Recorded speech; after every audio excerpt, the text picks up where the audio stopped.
Hi, good morning, everyone. Welcome to today's presentation. My name is Bhattacharya. My email address is on the screen. Please note it down if you need to get a hold of me later. And if you have any question, you can shoot me an email. And today's presentation topic is artificial intelligence for managers. We're going to slowly get started. We're expecting a few more people to join us. I'm going to just go through some introductions before we actually jump into the presentation. So a few things during the presentation, feel free to ask me any question, and the way to do that would be to post a message in the chat window, and I'll see it over here, and I'll do my best to answer your questions.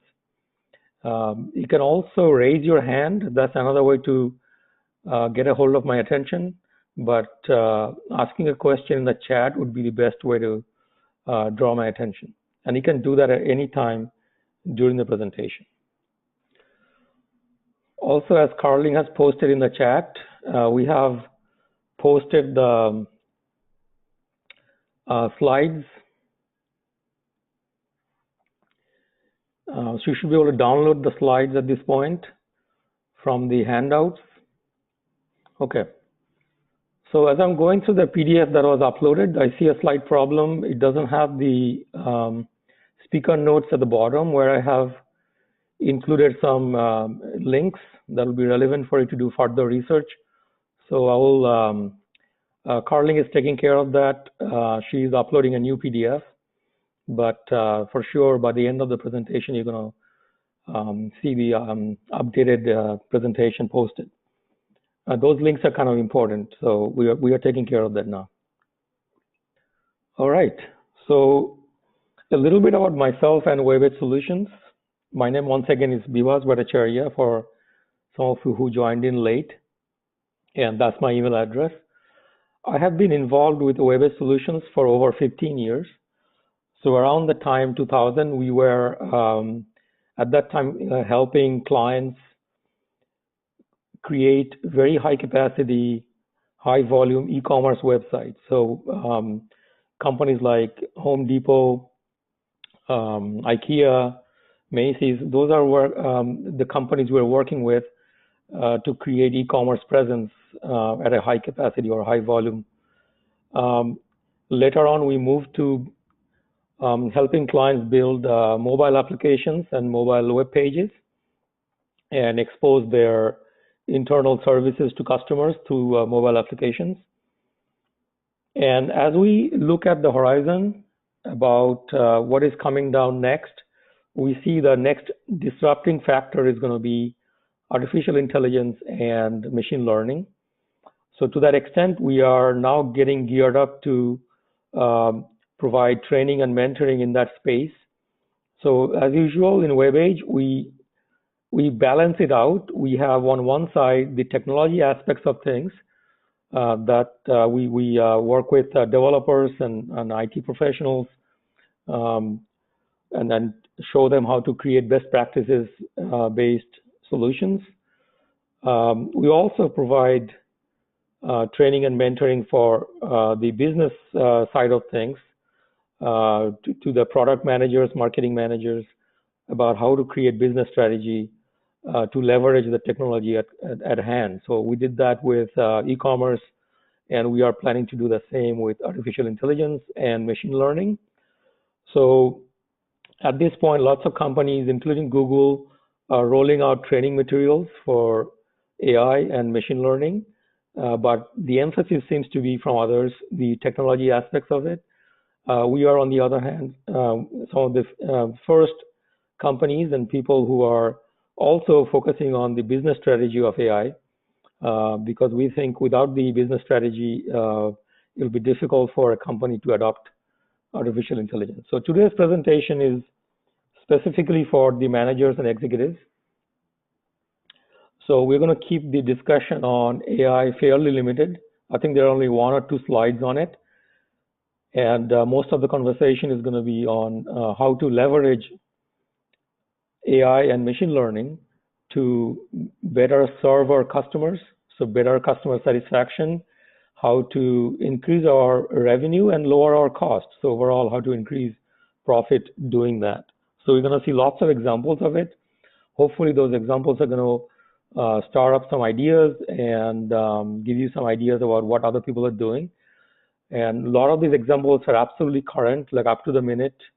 So as we are doing research on a daily basis, we're going to be keeping our catalog of case studies up to date. So a lot of the time, looking at these case studies, it might give you some ideas and help you go forward.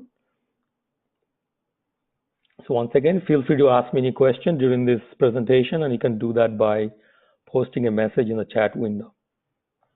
So one thing I like to do is before I start talking about any specific technology is to try to define it, so we are all on the same page. Normally, it's not that difficult, but with AI, I find it rather difficult to define what AI is. It means different things to different people. It could be machine vision, could be speech recognition. So it's difficult to put a bunch of people in the same room and have a consensus about what AI is. So what I have decided to do is not try to have a concrete definition of AI, because things are changing almost on a weekly basis. So instead of trying to pin down AI in a definition, what we're going to be doing is we're going to be adopting a very simple definition, which may not be academically 100% accurate. It could have room for arguments, but I think it's better to just have a loose definition of AI, but get the conversation started. So the way I would describe AI for the purpose of this presentation is that it's a system made out of hardware and software that can comprehend or that can understand its surroundings, and based on that, it can make independent decisions. And these decisions are logical or rational. So a system that can understand its surroundings, and based on that, it can make logical decisions. So let's take a look at the two parts to this definition. First one is the making sense of the environment, and the second part is taking independent decisions. So we see a few examples of comprehending the environment. So basically, the common factor in all of these examples are that the system should be able to work with the same sensory signals that human beings work with, such as speech, by speech I mean audio, such as vision, touch, and various other sensory signals that we work with. The system should be able to work with all of those signals. So a couple of examples would be for a self-driving car to read the street signs and understand the speed limit, understand the stop signs, and then take action based on that. So that's the second part, making decisions based on the signals. And next example is finding flaws in the manufacturing process by looking at photographs or x-rays.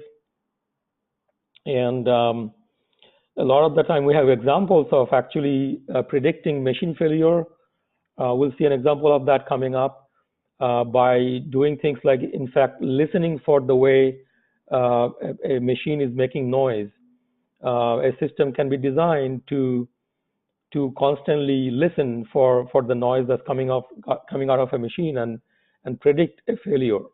Going back to the self-driving cars, we need a system that can predict pedestrian behavior and predict if the user is, or if the pedestrian is paying attention or not looking at the street, but looking at the phone perhaps, and just trying to cross the street. So this kind of prediction, behavior prediction also is part of machine learning, and these are the problems that self-driving cars are solving or have solved.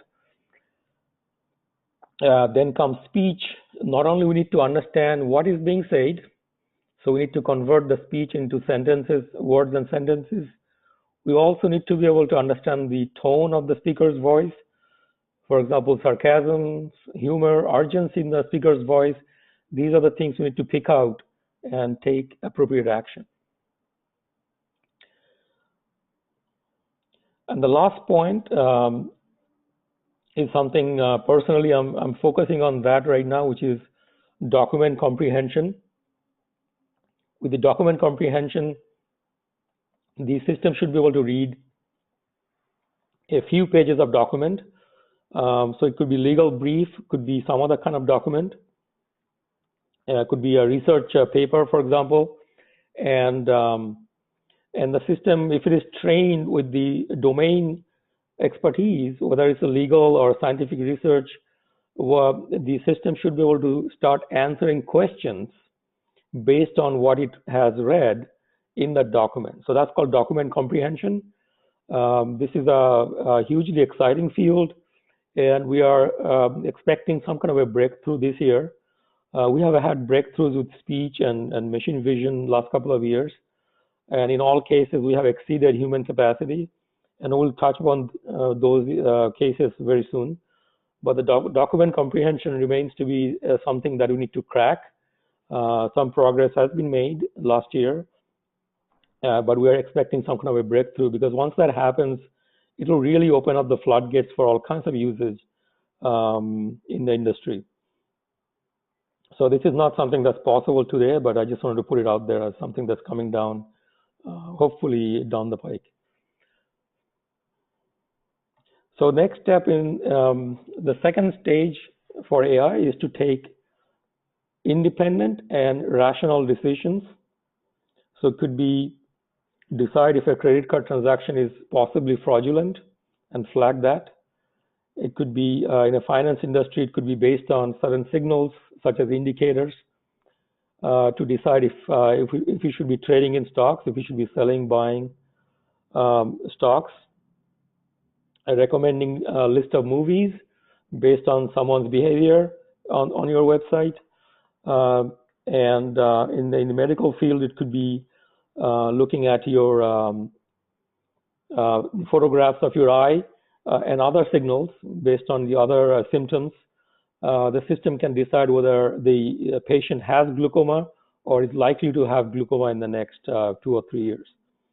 So these are some of the examples of decisions, and just to remind you, these decisions have to be repeatable. So given the same signal, repeatedly should be able to come up with the same signal. It should not fluctuate. So that's one aspect of rational decision. The second aspect is that the decision has to make sense to us as human beings. It has to make sense. It has to add up.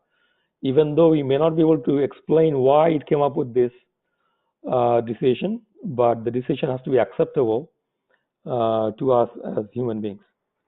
So it's difficult to describe what rational thought process is, but I just want to keep it simple and look for those two aspects of the decision, that it is repeatable and has to make sense to us. All right, so some of you might be wondering why all of a sudden we are talking about AI last few years. And why is it some kind of a hype? So yeah, to answer that question, most of the theoretical aspects of AI was actually developed between 1949 to 1989. So shortly after Second World War to 1989, the research took off during that period. Mainly after 60s, really. So the theories are not new. But the problem back then was the machines, the computers simply did not have enough processing power to put AI into practice. So what happened is, since 2006, a couple of curious developments took place. First, we have the introduction of graphics processing unit, or GPU, like you see on the left-hand side of the slide. As you know, that GPUs are something that was introduced to help with high-end gaming. So the high-end games needed special processing unit to perform graphics computations. So GPUs were introduced to actually play games. They had no other purpose at that time. But soon the scientists found out that GPUs could be used to perform calculations at a massively parallel scale, almost at a supercomputer level. So AI is the computation needed by AI is actually fairly simple. It's mostly multiplications and additions, believe it or not, but they need to be done at a massively parallel scale. So you should be able to multiply or add thousands of numbers at the same time. And that was what the challenge was, and the GPUs were excellent at that. So scientists started to use GPUs to train their models in AI. And at this point, this GPU is the primary driver. So the reason we are able to use AI in real life. And it's driving everything from self-driving cars to using GPUs in businesses. And we'll see some examples of how businesses are using this very soon. So another thing that happened around the same time is we started to, or some companies were able to start gathering tremendous amounts of data. And they would be like Google, like Facebooks of the world, Yahoos of the world. They had millions and millions, and Facebook, I think, now has over 1 billion users. This was not possible before. Even if you go back to the early 2000s, working with large retailers, they did not have so much data from the e-commerce websites. So now these social media companies and search companies started to gather tremendous amounts of data. And for AI to be very accurate and efficient, we need lots of data or historical data for it to train on, for it to look at and understand. And based on that, it can make predictions about the future. So that was not possible before. So those are the two things: combining GPU or graphics processing unit with the availability of data. We now are able to put AI into production. So this is one of those technical slides like I talked about. So we're going to keep it very brief. AI actually means there are many different approaches to artificial intelligence. It could be anything from combinatorial optimization, could be genetic mutation, all the way to traditional machine learning and neural networks. Out of all of these different approaches, at this time, if you had to build a solution, you'll be looking at traditional machine learning, and traditional machine learning came from statistical analysis. And a lot of these algorithms are kind of fairly old, fairly decades old, nothing new here. But again, we are able to employ them in usage because of the hardware that's available today. So you can think of traditional machine learning as a discipline of statistical analysis, and a development of machine learning is neural networks. So those are the two approaches that will be mainly used today. Having said that, neural networks might be hitting a wall of some sort for various reasons. One of the problems is that you need a tremendous amounts of data for it to be effective, and a lot of small companies do not have that much data. So that's a challenge. So we need to level the playing field for AI to be more democratized. And towards that, we have a problem with neural networks, and there are some solution ideas out there to solve that problem. And yeah, I don't want to get into the details, the technical details of what people are doing to that. But there might be even the inventor of neural network, Jeffrey Hinton, has suggested last year that we need to have new research and new ways of solving problem in the AI space. And so at this point, these are the two approaches for AI, but it might change in the future.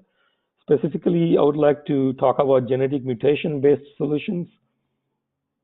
With the genetic mutation-based solutions, the system constantly introduces changes, rather random changes, and it tries to evaluate if the random change introduced is better than what we had before. It's more well suited for the current problem. If it is, it keeps the change, otherwise it discards the change. With that, what happens is that once you roll out a solution in production, whether it's, let's say, demand prediction or pricing algorithm, dynamic pricing algorithm, those things might get affected with the changes in economy. So as the economy goes up and down, people's wages rise up and down, and based on that, the demand and the pricing might be affected. So if you're using traditional neural networks, you need to retrain the model every few months and roll out the updated model in production. So that's a problem that genetic mutation tries to solve. It is constantly learning from the current situation, and it's constantly trying to adapt to the current situation. So you don't have to retrain the model every few months and roll out a new model in production. So keep an eye out for that as well. That's something that a lot of people are working on at this point.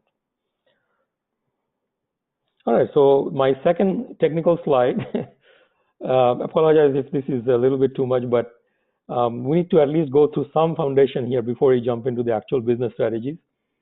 So you might find a neural network something like scary, but it is not. It's actually something we can explain very easily. And that's one of the reason we are here is that we are trying to bring down this information and explain them in a certain fashion to non-technical users, so they have some level of understanding. So in our slide, we see an example of a single neuron. So a neuron takes in signals. So you can call them signals, you can call them inputs, you can call them key factors. So in this case, the signals are things like how many bedrooms are there in a house, what is the average rating for schools in the neighborhood within 5-mile radius, the distance from major shopping centers, the crime rate in that neighborhood. So these are some of the signals we're taking in, and what the neuron does, it predicts the most optimal house price for sale. So that's the decision. So based on the signals that are coming in, the neuron makes a decision. So, okay, simple as that. And then these signals are basically just numbers, and what comes out of the neuron is another number. All right. So, like you see in biology, we have very simple organisms like jellyfish, for example. Jellyfish have very simple nervous system. They don't have a central nervous system like we do. They have something resembling a few thousand neurons, basically, that are connected together, but they're still able to perform amazing tasks. Like they can move around, they can eat, they are able to reproduce, they are able to do all of that with a very simple nervous system, with a small number of neurons. So that's the same thing going to happen with the neural network, is that we are able to solve very complicated problems by connecting a few neurons together. The more neurons you chain together, the more complex problems you're able to solve more accurately. But even a few neurons are able to solve fairly complicated problem. And I've seen that from real life examples in projects that I've worked on. So basically, we rarely would use a single neuron like this. This is just for example purposes. What we do is that we chain neurons together. So the decision from one neuron gets fed as input to another neuron, and so on and so forth. And we build a network of neurons. And using this, we can solve all kinds of very nice problems like recognizing what's in an image. So not only, let's say that we are training a system to find tumors in CT scan. Not only it can detect where the patient might have tumor, it can actually pinpoint the area of the image where the tumor was located. So it can do all of this by combining multiple neurons in a network. All right, so with this foundation, let's jump into a couple of use cases. So these are the problems you are able to solve today. So the AI has already done very well in these areas. So after we look at some of these use cases, we're going to jump into case studies where we see how real businesses are using AI to solve problems. First use case is speech to text. So how do I take what is being said by a user, whether over the phone or face to face, and how do I convert that into words and sentences? So this problem is not new, as you can probably imagine. People have been trying to solve this problem since 60s, and the accuracy rate around the end of 80s was around 80%. So 80% was considered to be very good accuracy rate at that time. And another thing that was the case historically is an improvement of inaccuracy by 1% or 2% was revolutionary. It was a cause for major celebration in the scientific circle. So what happens in 2008 is that we are seeing in a given year, it's not surprising to see, it was not surprising to see accuracy jump in 10% or 12%. So it was quite revolutionary. And I believe in one case, the 10% jump was achieved over the summer by a couple of intern students working in the University of Toronto. So it was quite amazing what neural networks can do. So whereas in the old days, we used all kinds of mathematics to analyze the waveform and then convert the patterns in the waveform into words and sentences, we don't do that anymore. We just let loose a neural network. So there is no complicated mathematics or signal processing or anything like that. We just train a neural network to understand speech. And at this point, earlier this year, 2018, I believe in late January, we have exceeded human capacity for speech understanding, which is quite something, which is, I think, around 98% accuracy. And so this is something, and you can see this in real life too, and you'll see the developments when you're talking to personal assistants like Siri, for example. Siri is very accurate at transcribing what you're saying into text, but it may not know what to do with it. To actually take action based on what you're saying is a separate problem. I'm going to get to that in the next slide. But it's very good at transcribing speech to text. So that is considered to be a solved problem at this point. So next we have natural language processing. This is the next step from speech understanding. This is where we are actually making a decision based on what is being said. So we take a look at a couple of examples here. User is asking, what is a good Italian restaurant in the Midtown area? So when you say something like that, NLP system would pick out key aspects of the sentence. It will pick out Italian restaurant is your object for search, and it will pick out the location as Midtown area.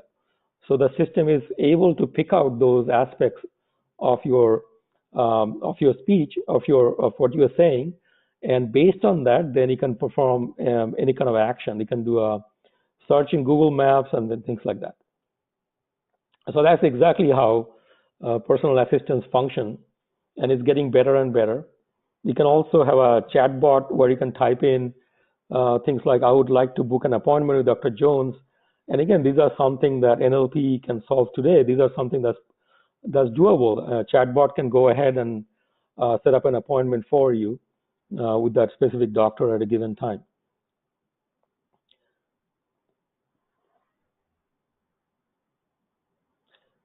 Another aspect of speech-based system or text-based, natural language-based system is sentiment analysis, where you could be saying something like, I watched Blade Runner 2014, it was awesome. So in this case, we are not training the system to take an action like in the previous slide. In this case, we are training the system to judge the speaker's sentiment. So in this particular case, the sentiment is clearly positive. And you can train the system to work with any kind of emotion. It's up to you how you want to categorize these sentiments. It could be positive, negative, fear, anger, all of those sentiments you can categorize yourself. These are based on what you're trying to achieve in your marketing campaign. So these are something, we'll see some examples of this very soon. So you get to categorize the sentiments and you can train the system. And after that, it'll go through text and it'll try to pin down the customer sentiment in one of those categories. So what customers are doing right now is that they're training such systems and they're letting them loose in the social media. So it could be constantly monitoring tweets, could be constantly monitoring Facebook posts, and if they're relevant to your organization, it will actually then go ahead and do sentiment analysis and can give you feedback. So one thing we are seeing customers doing this for is that if you do a promotion, it could be doing an advertisement campaign, or it could have just launched a product, and then you can use systems like this to see how well the product is doing or how well the ad campaign is doing. And I know that this is something that came out in this morning's news that Amnesty International, in fact, uses a sentiment analysis on the social media for similar purposes. So that's another case study for in this space. Next, we take a look at the use case, which is hugely important for businesses, especially retail, which is the product recommendation. So if you have worked in recommendation in the old days of e-commerce, it was a very simple association we used to do. If the user is looking at product A, then show the user product B, C, and D as possible products of interest. It was a very simple database-based recommendation engine. We have come a long way from that. With machine learning or AI, the approach is very different. You don't have to manually set up any connection between products. All right, you don't have to say that A, B, and C, and D are all similarly related products. You don't have to set it up. You don't have to describe the product. You don't have to say that a movie is, the genre of the movie is a war movie, or it's a foreign film, or you don't have to describe. You don't have to tag the products like we used to do in the old days. You don't have to tag the user. You don't have to know much about the customer. You don't have to know their demographics, whether they are male or female, whether they are of certain age. You don't have to know any of that. And yet, within a few minutes of use of your website, you can start to recommend products of very high quality recommendations to the user. And if you want to prove that point, just open an incognito browser and go to Amazon. So Amazon knows nothing about you, and you start to search for products and start to look for movies or other products, and you'll see that Amazon will start to come up with very pertinent and useful recommendations to you.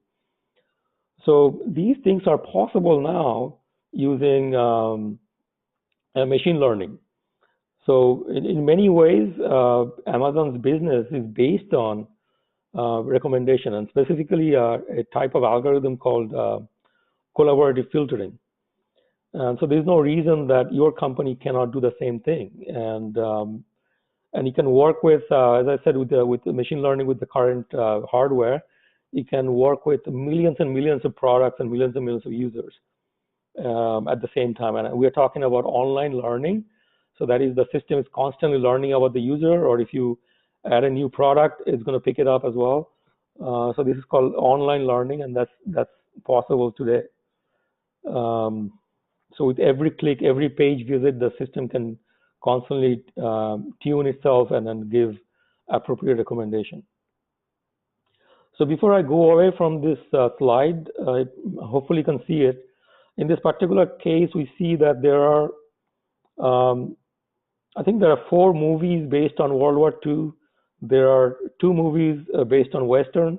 So again, all of these are being recommended without you tagging the genre of the movies, without you knowing that the user might be a male or female or anything like that.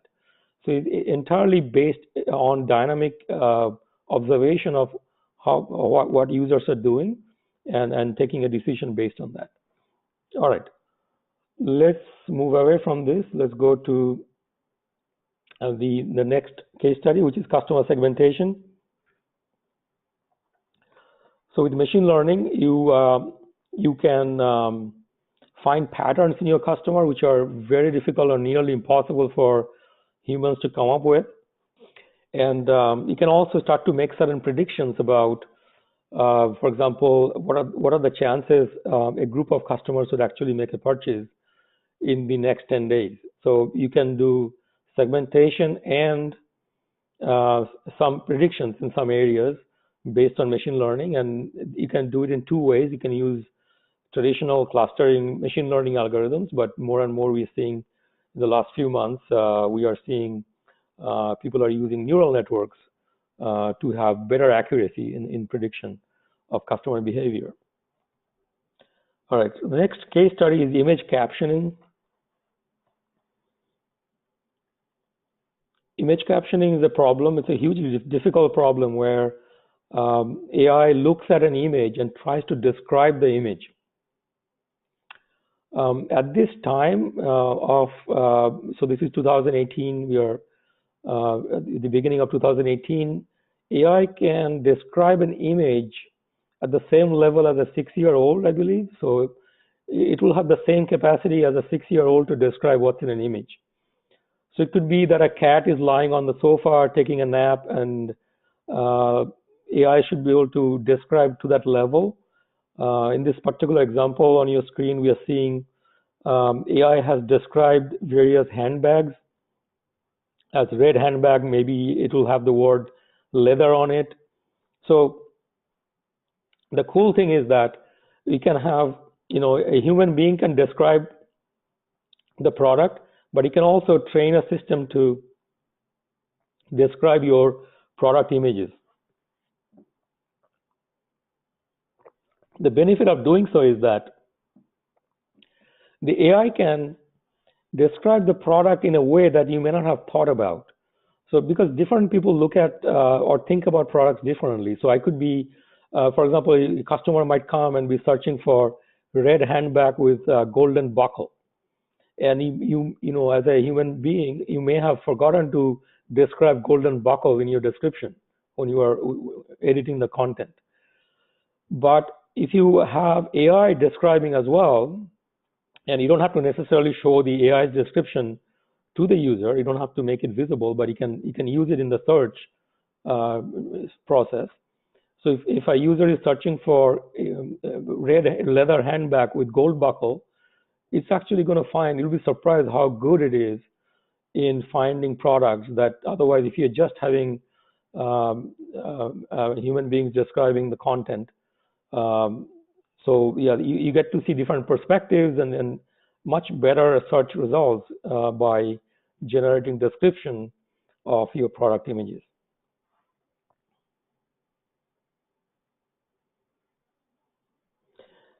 Next case study is personal assistant. You might have obviously seen these things, the Amazon Echo with Alexa, Google smart speakers, there are lots of smart speakers out there.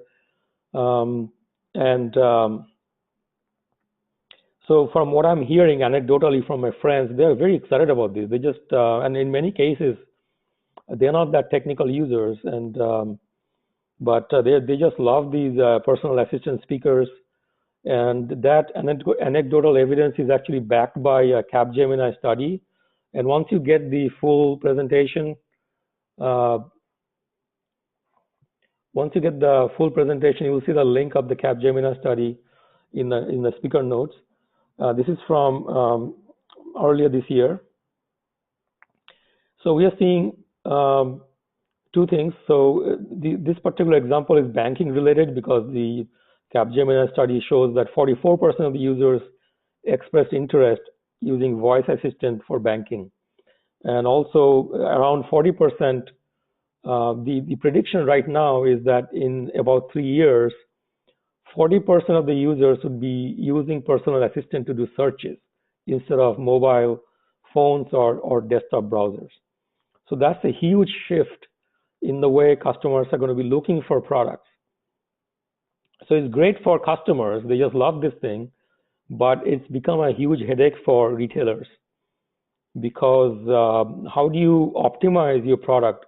Just like you have optimized your pages for search engine, now you have to optimize your product for personal assistance so the customers can easily find your product and order them. So that's one challenge. The second challenge is how do you make your business services available through personal assistant? So in that example, we see a bank here, and the bank has exposed certain services and information to the smart speakers so that the user can ask questions like, when is my credit card due? So the user is asking a question and the user can get an answer back. And there's another use case, which is you can have the bank actually can notify you. So instead of the user initiating the conversation, the bank can actually notify you if your savings account is running low of balance. So you can be alerted of that. So these are some of the use cases that are possible today. And again, we will obviously teach these things to the developers on how to do this. So essentially, we are now building not web-based solutions to these services, which we have done for last 10 or 15 years, but now we are creating interface using voice from the smart speakers to your business services.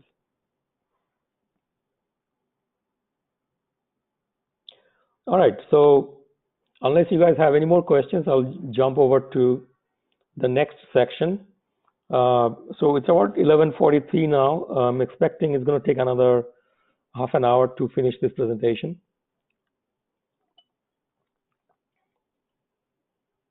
Okay, so Carling has just posted the presentation PDF that has the speaker notes. Let me just download it myself, make sure everything is okay, because those links are super important. It's going to save you a lot of time to come up with the very latest research. All right, so yeah, the speaker notes are there now. So please go ahead and copy paste the URL and download the PDF of this presentation. Okay. We're going to move to section 3 of this presentation, which is case studies. So these are real life examples of what customers are doing. And again, we are constantly adding to this catalog of case studies and use cases. And these are very latest. So first one is the a online retailer called overstock.com. So like Amazon, they are purely online based. They don't have any physical presence, and they're in the home goods industry. So they sell furniture like a sofa, bed, mattress. They also sell home furnishing. So their claim to fame is that they deliver your product no matter how much you bought. Each shopping cart is delivered for $2. So whether you buy sofa or dining table or bookcase, it's all for $2. So you can probably see the bookcase behind me. That's from Overstock. Anyway, so they're in their last investor relations filing we are in the earnings season, so there's a lot of these communications coming up, and they are rich with how companies are using AI. So Overstock's last communication to the investors shows how they are using artificial intelligence and ML. So it's quite astounding what they're doing. They are using artificial intelligence and ML in nearly all areas of the organization. So that includes customer care, pricing, supply chain management, and marketing. So yeah, this is what they're doing. I have no further information on this. So one more thing about overstock.com is that they are getting started getting into the mutual fund industry. So they are going to offer mutual funds for investment, and these funds will be entirely managed by artificial intelligence. So that's totally a brand new area for them, but they are leveraging AI to break into the finance industry as well. So something to keep an eye out for. Next, you have Lowe's. Lowe's is a hardware, home hardware company like Home Depot. So Lowe's is working on a robot. They call it Lowbot. Right? So this robot is called Lowbot. What this Lowbot, it has multiple different usages. So you can have customers walking up to a Lowbot and speak in different languages, English, French, Spanish, and different languages. It will understand all of those different languages. And you can ask about a product, where you can find the product, and it can show you the store map, and it can tell you which aisle to go to and which bin to look for. And it can actually, so this robot has locomotion built in and machine vision built in. So based on that, the robot can actually take you there. It can walk you there and show you what the product is. So while the robot is not helping customers, it's constantly roaming through the store, roaming through the aisles, and it's doing inventory count, and it's also looking for misplaced items. So it's basically helping the staff. Moving forward. Next, we'll take a look at Anheuser-Busch. So Anheuser-Busch is the largest beer brewery in the world. So what they're doing, there's a pilot study that just concluded, and all these links are in the bottom of the page. So as you can imagine, for any kind of manufacturing process, Anheuser-Busch also has downtimes because of machine failure or other reasons. So they are using ML and AI to predict when there could be a failure. So it's one thing to predict that there's going to be a failure, but what the system also does with the 90% accuracy is that precisely what part is going to fail or what machine is going to fail. So they can predict that. So in the pilot study, they saw a 90% accuracy in prediction. So of course, in that case, if there is a prediction, you can have the maintenance team focusing on that specific machine or the specific part and take proactive action. So that's called predictive maintenance, and more manufacturing companies are rolling this out.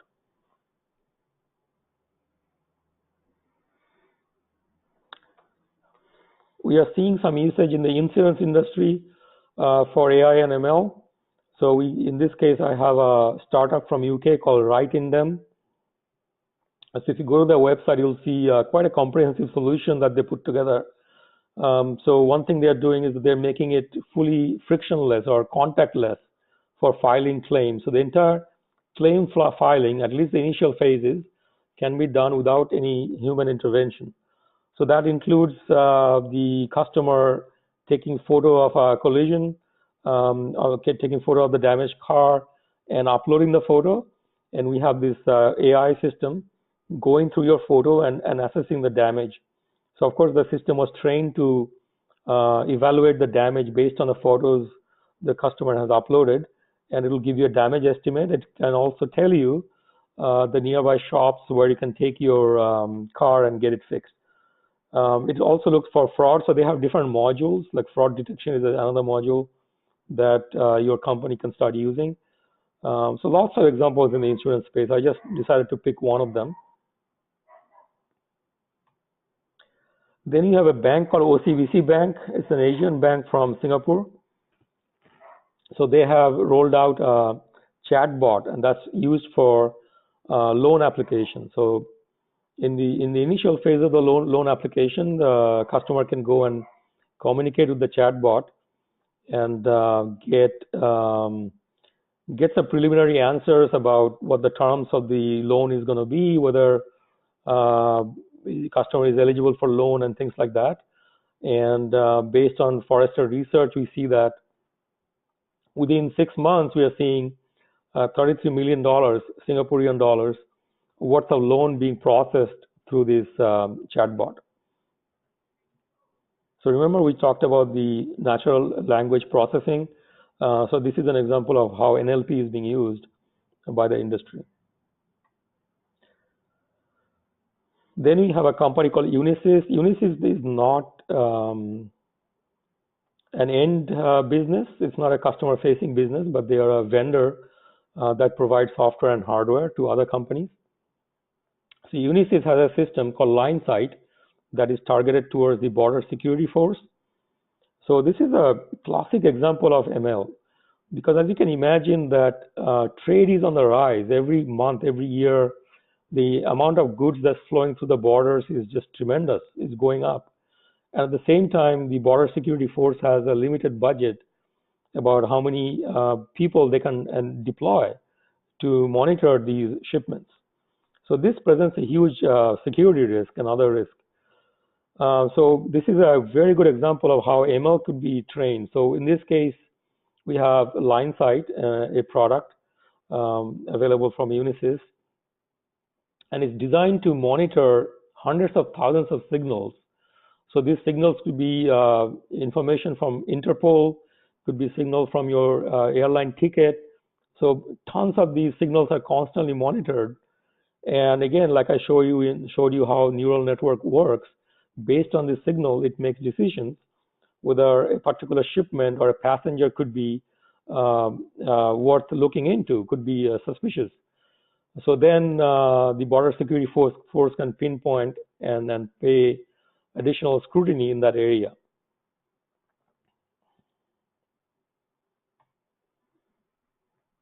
All right, so we're getting towards the end of this case studies. Then we have the case study for the hospitality industry, specifically Starwood hotels. So Starwood at this point got bought by Marriott at the end of 2015. So so Starwood is a part of Marriott right now. So before they got bought, Starwood had spent about $50 million on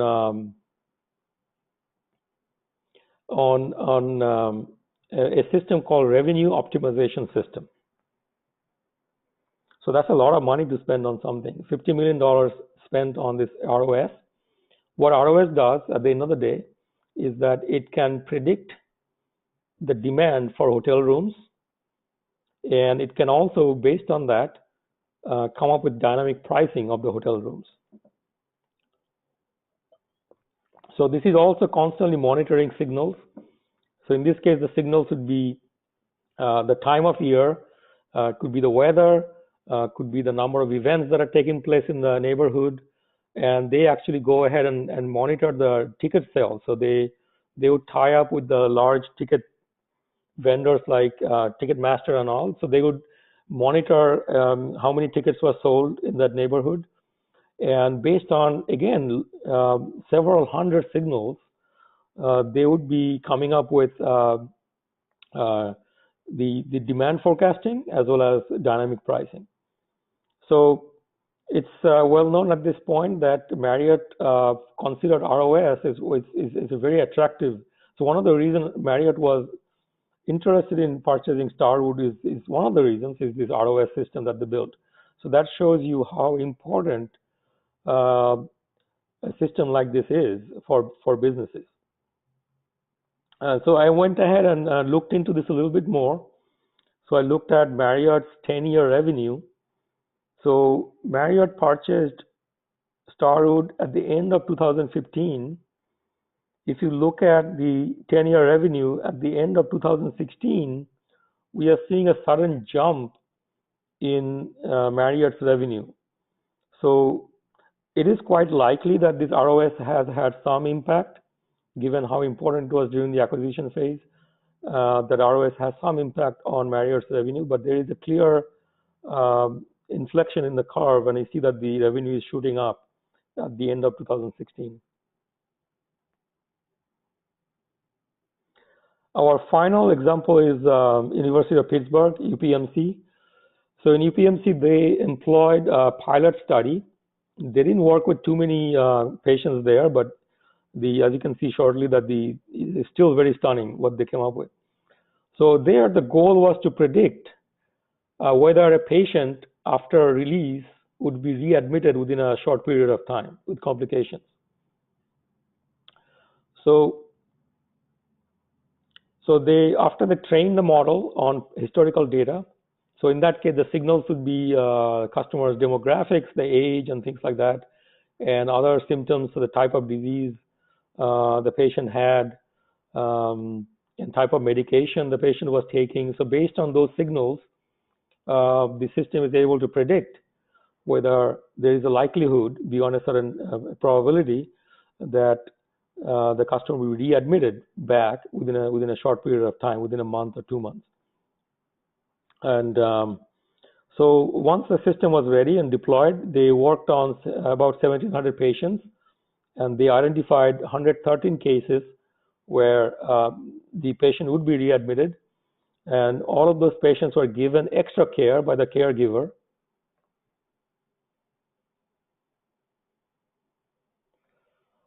Question is, do I have the link for the UPMC study? Let me check.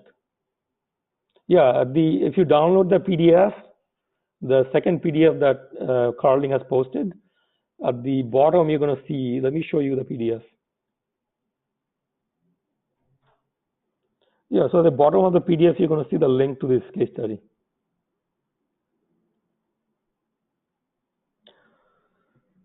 So these patients were given additional care by their caregiver outside the hospital, primary care, and they prevented readmission for all of those patients. So assuming about slightly over $10,000, and that seems to be the number that I've seen in other hospitals, around $10,000 expense per readmission, we are looking at over $1 million in savings in less than 12 months.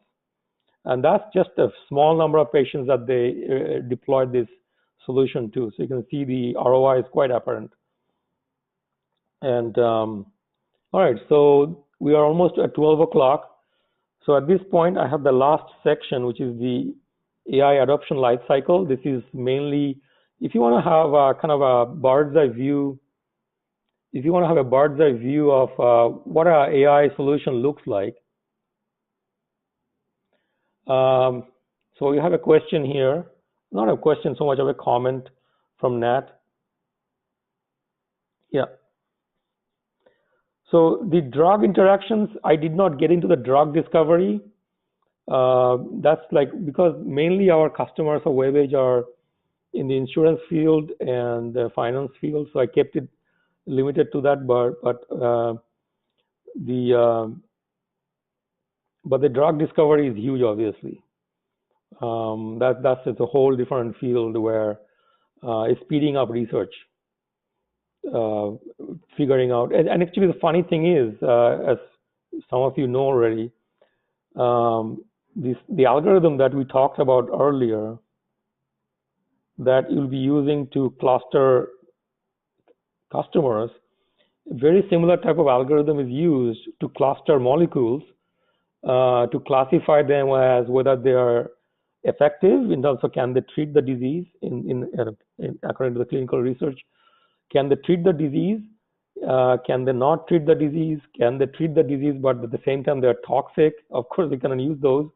So there are all kinds of different classifications and segmentations of the molecules that take place. And so far, this has been done based on almost by researchers. An army of clinical researchers would do that. But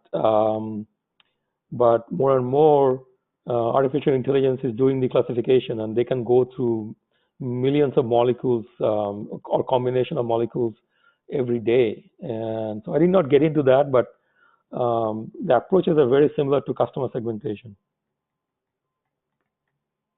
Thank you for your comment, Nat. So the last section is about what does a AI project look like? What are the different phases? And that's something, you always want to start with the end in mind. So just to give you an idea what the project looks like, you might be familiar with a traditional web application development life cycle. We gather requirement, we do design, and the developers code the web pages and so on and so forth.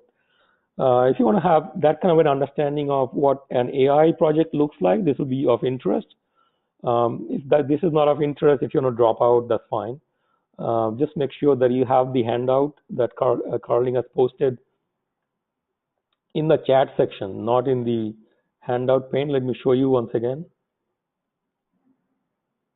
So the link is here. So this is the link you need to copy paste from the chat area, and you should be good to go.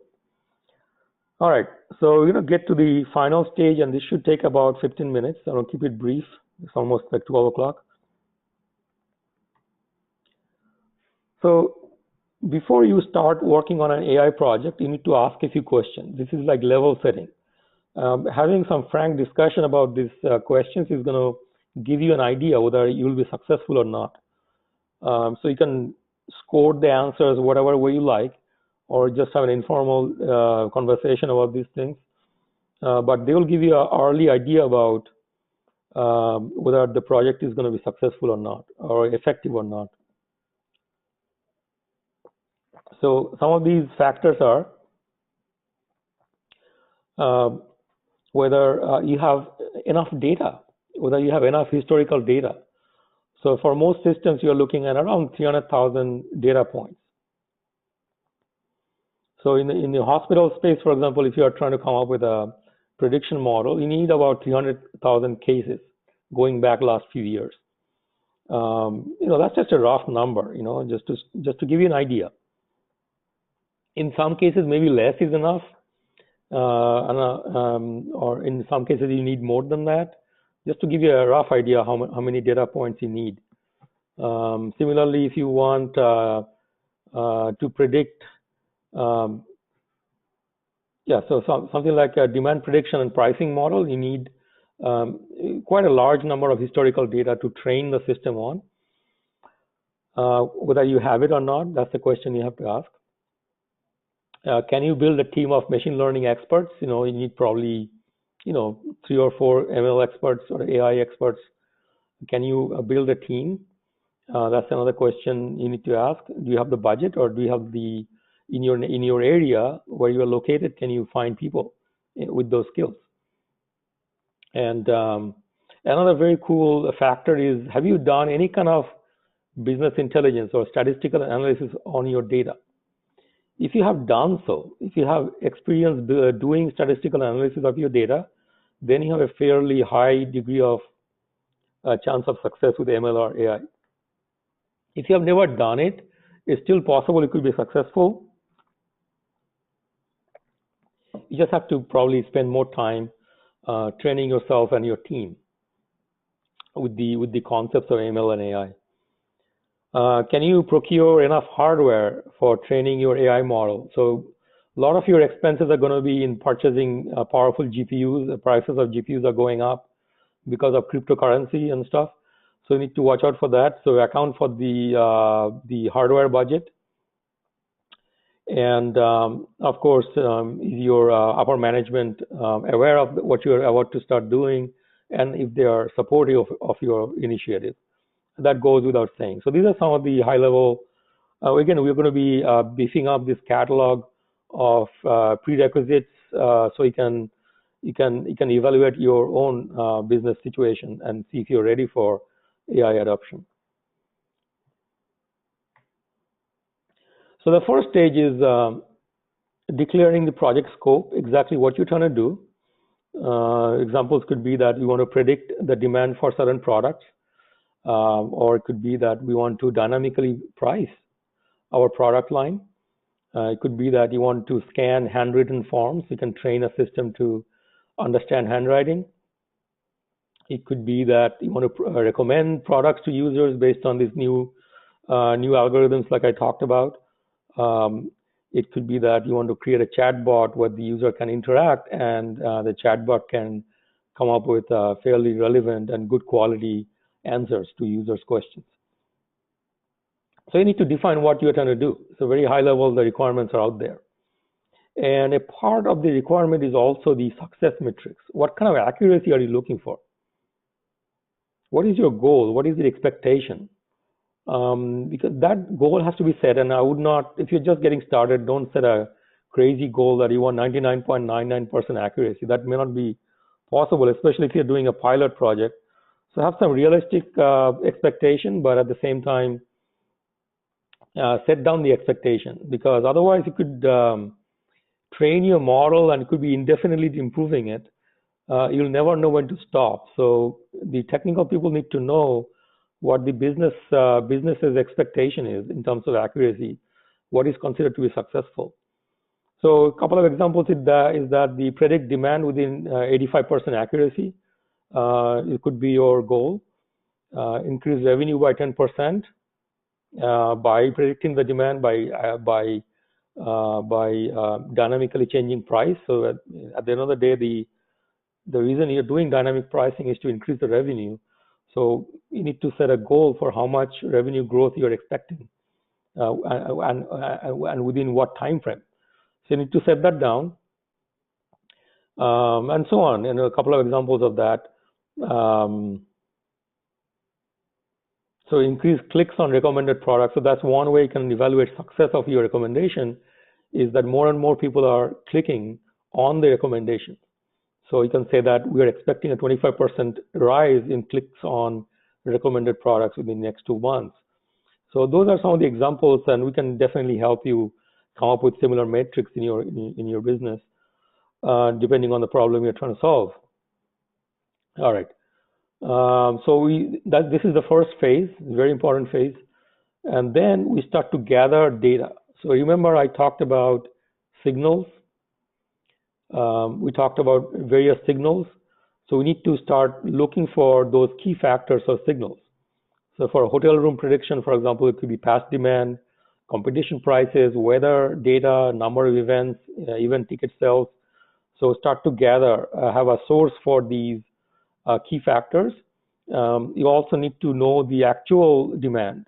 So historically, what the demand was. So the AI system can then be trained to look at the key factors and come up with predictions, and then compare its prediction with the actual demand historically. So as it learns, it constantly optimizes and comes up with more and more accurate predictions based on that. So you need two things. You need the key factor data, and you also need the historical outcome data. So that then you can start training the system.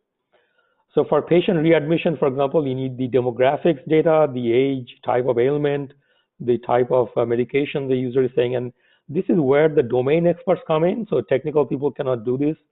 You need to have actual domain experts, so that they're in the revenue stream, or they're the doctors or people trained in medical in the medical field. So we need to bring in domain experts to come up with these key factors that can possibly affect the outcome.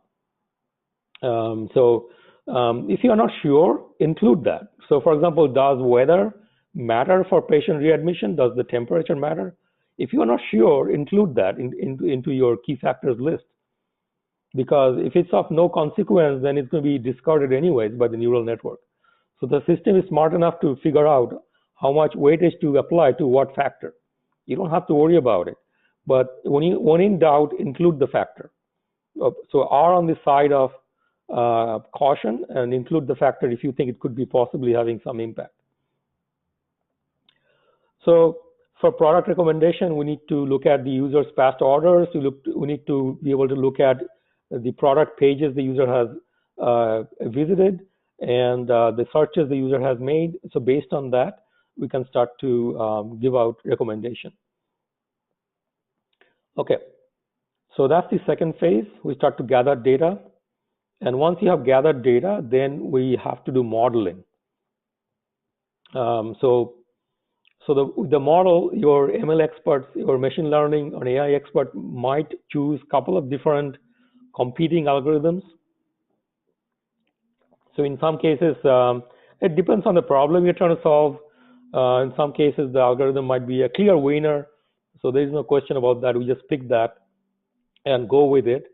In some cases, there might be multiple, like for product, for customer segmentation, there could be multiple different possible algorithms. So you can pick, don't go crazy. Just pick maybe 2 or 3 maximum different algorithms, because these are quite time consuming to evaluate how good each algorithm is. And so you pick a couple of different algorithms or pick a clear winner. And then there is another decision you have to make whether you want to build the solution yourself or do you want to go with the cloud. Google, Microsoft, Amazon, they all have pretty amazing cloud-based solutions. I think I have them in my slides. Okay, I don't. But so yeah, Google, Microsoft, Amazon, they all have things like speech to text, things like sentiment analysis, things like object detection or image detection, things like image captioning. So these are difficult problems that these companies have spent a ton of time improving and researching, and they have very easy to use interface to exercise those algorithms.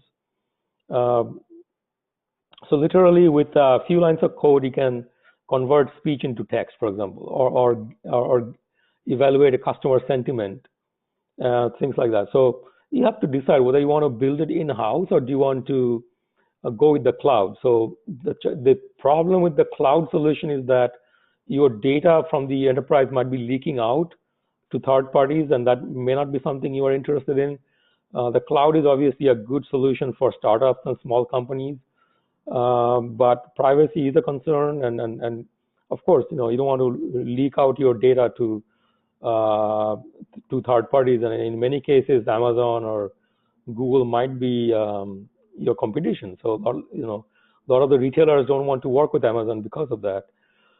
So anyway, it's an option that is out there. You can either build it yourself or you can just go with the cloud solution. So either way, once you pick the model, then you have to train the model with the historical data, the past data, and then you have to evaluate the accuracy. So remember, in the past data, we know what the correct answer is, what the correct prediction is. So we can compare the prediction that the model is coming up with the actual ground truth of the past data, and you can compare the accuracy, tweak the model, improve it, and generally speaking, as you train more and more, the model gets better and better. Some of this training might take several hours to up to a week, depending on what you're doing and how much hardware you are throwing at it. And so then you can evaluate the accuracy of the prediction, and based on that, you can pick the model. So once the model is picked, so the model is the combination of the algorithm and the training, so that the AI brain has been trained at this point. So you go and deploy that in production. So we deploy the model and it's training into production. So at this point, the system is coming up with recommendations, is coming up with price predictions and all that. So they are in use. So, and another thing you need to do is you need to measure the success. You need to go back and see how good the accuracy rate is in production. Something we recommend doing, and I may not myself follow this, and because we are so excited about going into production, we forget about measuring the success. And we might keep anecdotal evidence of how happy the customers are. We keep track of that, or better yet, if you can afford to do it, keep track of the actual accuracy rate in production, whether it's through operational data or through user survey. You can figure out how well the system is functioning. And you might see that what's successful today might not be all that accurate 6 months down the road because the situation has changed. You have to go back to the previous stage and reevaluate your model, retrain it, and deploy it in production. So that is how a typical AI solution looks like. And at this point, I'm going to wait for more Q&As. And if not, if you don't have any questions, thank you very much for coming. And we look forward to working with you. And thank you for your support. This helps us come up with high quality content for you. And as I said, we are one of the first companies to actually have AI education at this level. There are lots of training out there for technical folks, but for business, for the business side of things, to come up with strategies, to have an excellent strategy, very solid, firm foundation for your effort, is something we are one of the first companies to do that. And with your support, we'll be able to continue to develop this area. Thank you again for coming. I did not have a case study for troubleshooting customer issues. I was very tempted to do that, but for the sake of time, I couldn't put that in there. If you leave me your email address, I'll be able to reach out to you. Just send me a private chat if you can. Or let me take down your name. I think I have your information.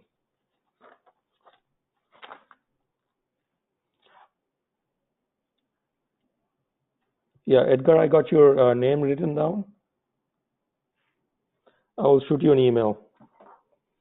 Do you know who you work with? Who your sales rep is? Do you know the person from Web Solutions? In case I have trouble getting hold of you. If not, that's fine. Okay, no problem. All right, so next question is Manjula. How long would it take to move into AI ML career options? So Manjula, are you asking as a developer or are you asking as a marketing professional? What is your area? As a database engineer. So if you are a developer, in other words, you are going to be building neural networks and things like that, then it is going to take you about, depending on how much time you can give it, it's going to take you about a year of education.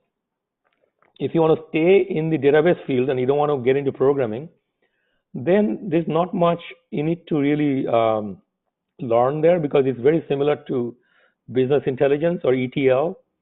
You will be involved in extracting data, transforming the data, get it ready for training. So that comes in this phase, the data gathering phase. I didn't get into the details here, but this is the phase where ETL takes place. So get the data ready. There's not much whole lot new we need to learn at this time. So if you are going to be doing ETL right now, you'll be asked to do the same kind of work. But it's good for you to get involved in the actual modeling phase to see how they are using your data. So you can come up with better ETL solutions. You can just work with the team, look over their shoulder, see what they're doing, and get an understanding. You don't need to take a whole lot of new courses to get started. Hopefully that will answer your question.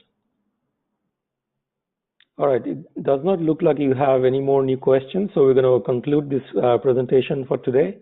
And thank you very much for coming, and I hope to see you again in future presentations.